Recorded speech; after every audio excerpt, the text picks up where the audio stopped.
nagpapakumbaba na nga sa iyo yung tao, nakikipagamay na nga ni ay ayaw mo pa naman.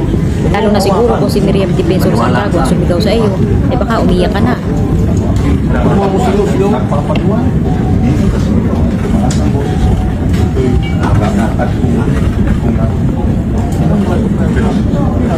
Di ba tinakot? Ako pa natakot?